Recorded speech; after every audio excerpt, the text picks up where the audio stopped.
എനിക്ക് കാണാൻ സാധിച്ചിരുന്നില്ല കുട്ടി. പിന്നെ ഞാനിങ്ങനെ ജസ്റ്റ് തമ്പുരുവിൻ്റെ ഗൂഗിൾ പേയിലേക്ക് പോയപ്പോഴാണ് കണ്ടത്. ആരൊക്കെ പൈസ അയച്ചു, കൂടി പൈസ വന്നു. ആരൊക്കെ അയച്ചെന്നറിയില്ല. ഞാൻ ജസ്റ്റ് നോക്കിയപ്പോൾ തമ്പുരു അയച്ചിരിക്കുന്നത്. ഒരു കാര്യം ചെയ്തോളൂ, ഇനി മോൾ ഇനി ഒരു കാര്യം ചെയ്യും, ഇങ്ങനെ അയക്കുമ്പോൾ മോളുടെ പിന്നെ ചാനലിൽ പോസ്റ്റ് ചെയ്തോളൂ. കാരണം എന്തെന്ന് വെച്ചാൽ എനിക്ക് ഒത്തിരി കാര്യങ്ങൾ പോസ്റ്റ് ചെയ്യാനുണ്ട് കുട്ടി.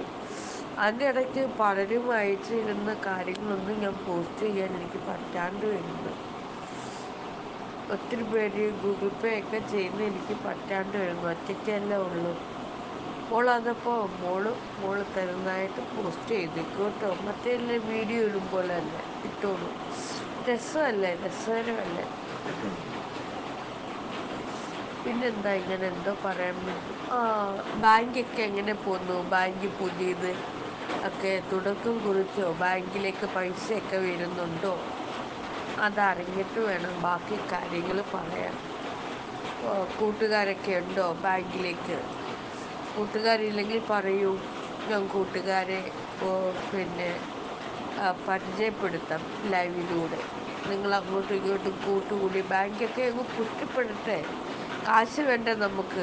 എപ്പോഴും പാണ്ഡിത്യം പറഞ്ഞാൽ മാത്രം മതിയോ?